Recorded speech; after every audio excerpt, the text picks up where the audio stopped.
often get asked about whole body training. Do I recommend it? Well, it is part of my toolbox.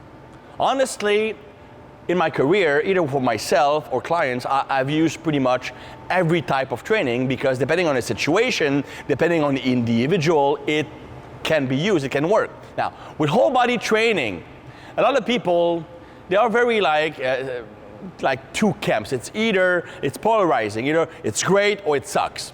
And I'm gonna look at both sides from an objective point of view.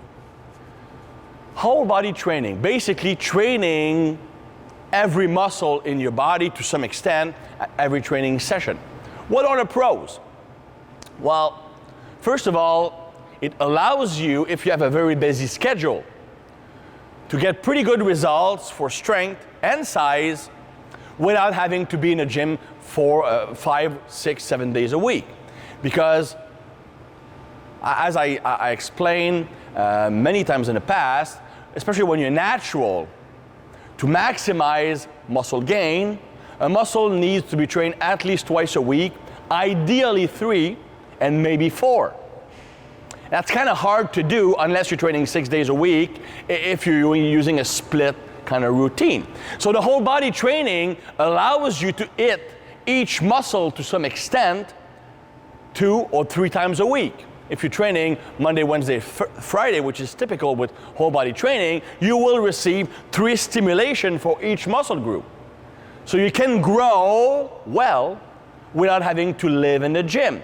So that is a pro of whole body training. Another positive element from a body composition standpoint, it might be positive because by working everything at once, you might get a little bit more of a metabolic boost from the session. Because it's more demanding, you also create maybe a greater hormonal response. That's open to debate, but let's put it in the pro category. So from a body composition standpoint, again, if you can't afford to be in the gym 5, 6 days a week, it's a good option. From a strength perspective, again, strength is mostly neural. So the more frequently you practice something, the better you become at it. Become more neurologically efficient, better intermuscular coordination, better intramuscular coordination, better motor unit firing rate. So the more often you can practice something, the better you become at it. So whole body training allows you to have a pretty high frequency of training without being in the gym a lot of times per week. So for strength, if you are strapped for time, it's a pretty good option. So really, there are a lot of pros from whole body training, and some people really like that. Some people really like to go in the gym and work everything. They feel good, they feel toned, every muscle feels pumped, it feels hard. And then they recover the next day and then they do it again. So for many people, especially if you've been reading about my neurotype, for a type 3, that's a very good training solution. Not everybody likes it, like the 2Bs will not like it at all. Now the cons. Well, the biggest thing is, well, it's kind of hard to work everything to a high degree. So when you're doing whole body training, I mean, you pretty much have to stick with the big basic lifts. Otherwise, you're gonna have to do 12, 15 exercises in a session and have like 2 biceps exercises, 2 triceps, 2 shoulder exercises, 2 chest exercises, 2 upper back, 1 lower back, 2 quads, 2 hamstrings, 1 calves, 1 glute. That's a ton of exercises. That's a long workout. Or doing like 1 set per exercise, which will not do anything. So you pretty much have to stick to the big basics, because the big basics, squat, bench press, deadlift or hip hinge, overhead press, pull-ups, rows, lunges, farmer's walk. These things hit a lot of muscles at the same time, making it easy to cover the whole body without having to do tons of volume. That's going to be hard to recover from. So for example, if you do a whole body program and you include a squat, you include a hinge, you include a press, and you include a pull. That's 5 exercises, and you cover the whole body. You might not create maximum size everywhere, but at least your basis will be covered. But that tells me something, that for like building a overall decent athletic body, that's fine. But if you are more into like the bodybuilding look where you need to amplify many muscle groups, it might not be the best solution, because the big basics will always rely on your strength. I mean, let's say that my deltoids are stronger than my chest, and they are. And if I only do the big basic pressing exercises, the shoulders will always take over, and I might be left with a chest that's understimulated. So it's kind of hard to build a balanced body with only the big basics, unless you are perfectly balanced to start with. Now the solution to that will be to include 1, maybe 2 isolation exercises, but only for your weaknesses in the program. That's doable, but the problem is that sometimes once you get started in isolation exercise, you want to add more and more and more, and you end up under recovery.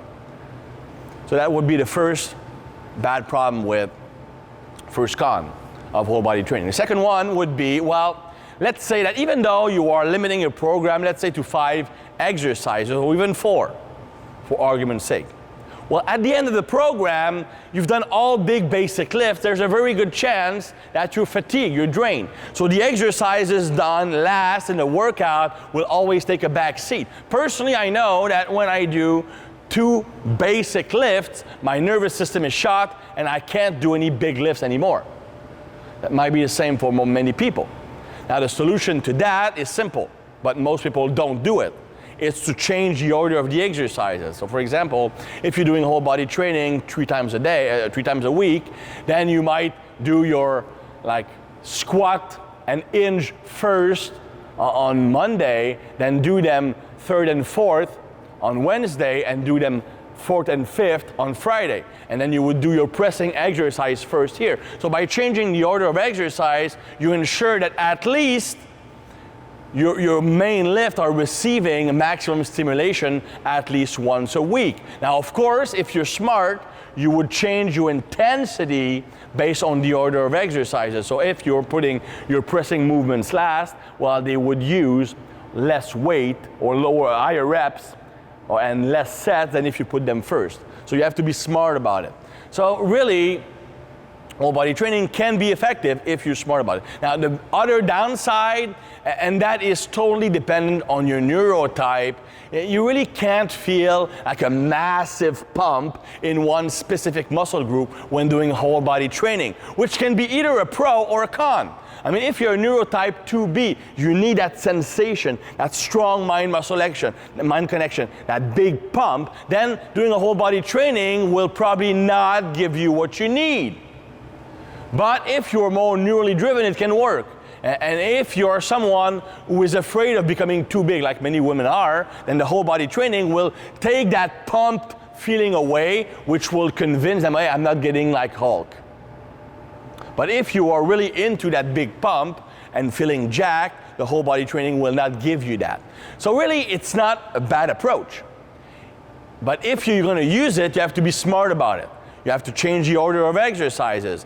Select the big compound movements, cover the whole body, and use isolation work sparingly just to fix your weaknesses. And it also only works if it fits your neurotype. And if you love mind-muscle connection, the pump, it will not work for you. So it's a good tool, but only for the right person if it's used right.